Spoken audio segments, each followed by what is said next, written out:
The biblical scholar Dr. James Tabor, a non-Christian, offered some criticisms about the way in which Paul used Old Testament scripture.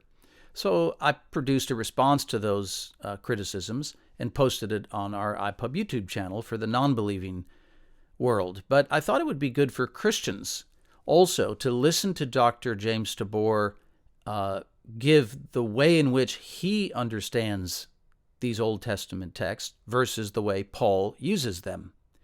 And maybe for a small group or for you as an individual to think about this. How would you respond yourself to Dr. James Tabor? So after you listen to his interview where he makes a few minutes of remarks, you should pause the video and work together or work as an individual through the passage and try to understand how you would respond to the details of his criticisms. And then you can unpause the video and you can watch my response, and then you can pause it again after my response, and you can offer your criticisms of my response and how you might be able to improve on that. So I thought that this would be a good exercise for Christians as well. So I hope you enjoy this, and I hope it's helpful. He says if somebody makes a will or a covenant, like with Abraham, God made a covenant, and he said, to your seed, through your seed, all the nations of the earth will be blessed. And he says, it does not say to your offsprings, seeds, referring to many, but referring to one. Well, in Hebrew, zarah is seed, singular, but it's also plural, and we use it that way in English. Someone spills their seed on the ground. Remember the famous Onan story? What did he spill? One sperm? Spilled his seed. It's a uniplural word. You know, we have plenty of words like that where they're singular, but they mean plural according to context. But he says it doesn't mean plural.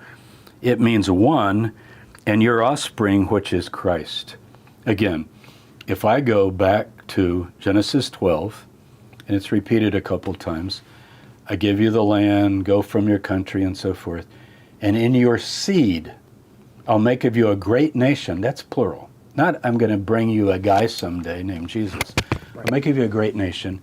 And through your offspring, and remember, when he's given that, he doesn't have all these kids yet, right? It's the kid of promise.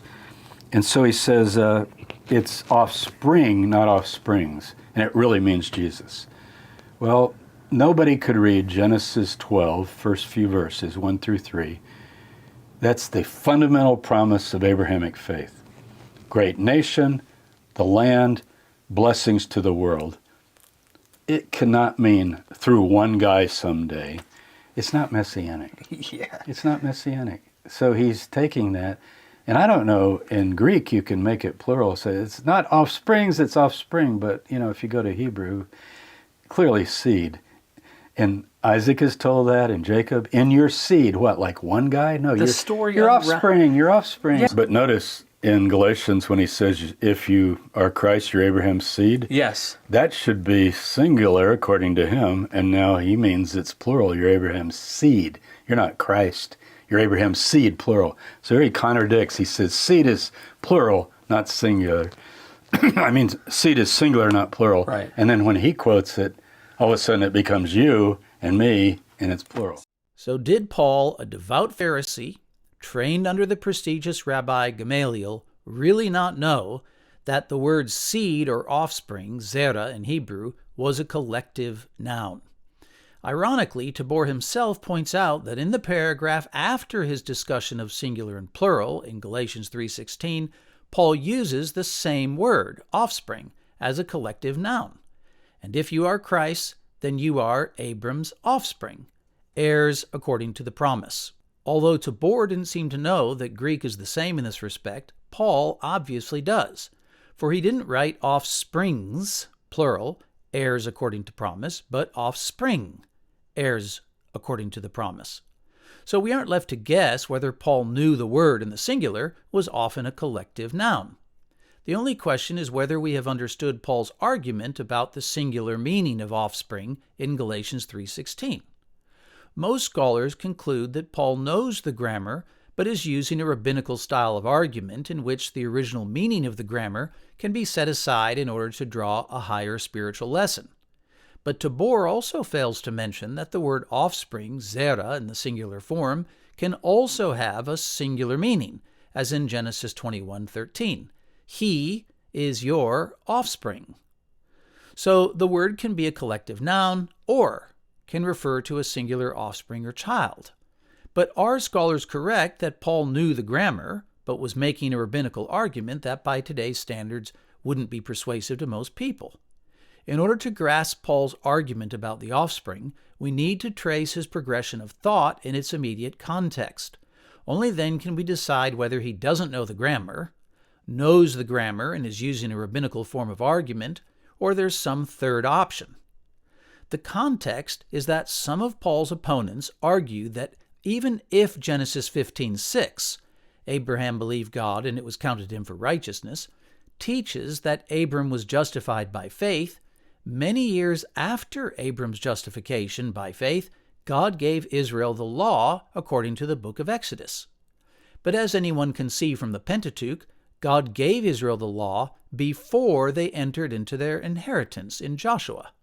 God did this, Paul's opponents asserted, because God was teaching Israel that their keeping of the law's commands was an added condition for their entrance into the inheritance.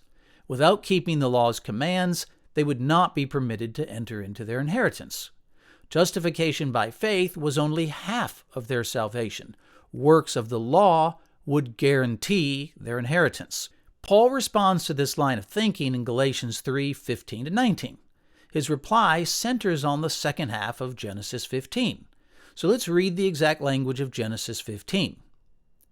And Abram said to God, "Look, you have not given me a descendant, Zerah, and here a member of my household is my heir.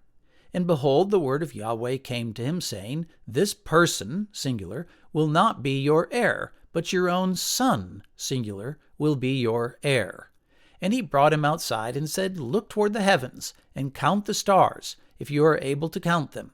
And he said to him, So shall your offspring, Zerah, be. And he believed in Yahweh, and he reckoned it to him as righteousness." You can see quite clearly that God and Abram's discussion is about who will be Abram's direct heir, and therefore the heir of God's promises. It's also clear God promises Abram that he will father a singular son. Eventually, that singular heir would become as the innumerable stars.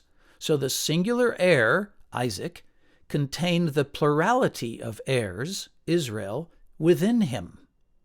Abram then asks, "How am I to know that I shall possess the land?" That is, Abram wants assurance that the promise of the land to him and his offspring is guaranteed. And God responds by establishing a covenant or contract with Abram in Genesis 15, verses 12 to 21. More importantly, the way in which God ratifies the covenant reveals that the fulfillment of the contract involves conditions that only God has to fulfill, for he walks alone through the divided sacrifices and not with Abram, which was the normal custom where both parties had obligations to fulfill. Abram and his offspring have no terms to fulfill except to believe God. Therefore, the guarantee of the inheritance is based exclusively upon God's promise and his covenant ratifying that he himself will fulfill that promise. This is why Paul argues in Galatians 3.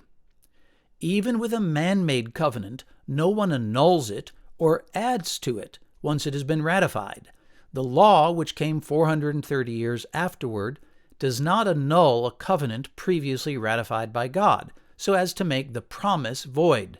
For if the inheritance comes by the law, it no longer comes by promise, but God gave it to Abraham by promise.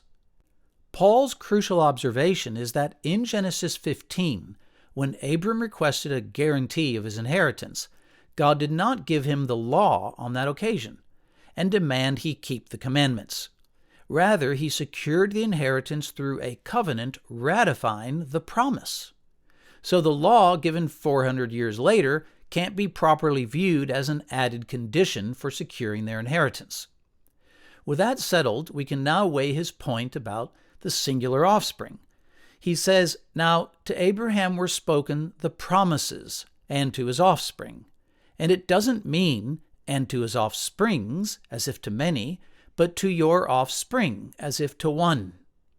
His comment is directly related to his analysis of Genesis 15, regarding the guarantee of the inheritance, and he is emphasizing what is plain for all to see, that in Genesis 15, the original heir of Abram was spoken of explicitly as a singular descendant. That singular offspring would eventually become as the stars. So there's nothing ridiculous about Paul's observation of the plain meaning of the wording of Genesis 15, or of the reiteration of this promise in subsequent chapters. And as for Paul's assertion that this singular offspring in Genesis 15 was Messiah, we have to listen to his exact language, for he says that centuries later the law was added because of transgressions, until the offspring should come to whom the promise had been made. He's obviously not ignorant to the fact that Isaac was the original son of Abram, to whom the promise initially passed, just as it passed to Isaac's son Jacob, and so on. The promise was like a baton that passes through a relay until the last runner should come, who reaches the finish line. Indeed, God informed Abraham that the promise would eventually pass to kings among his descendants. Kings shall come from you.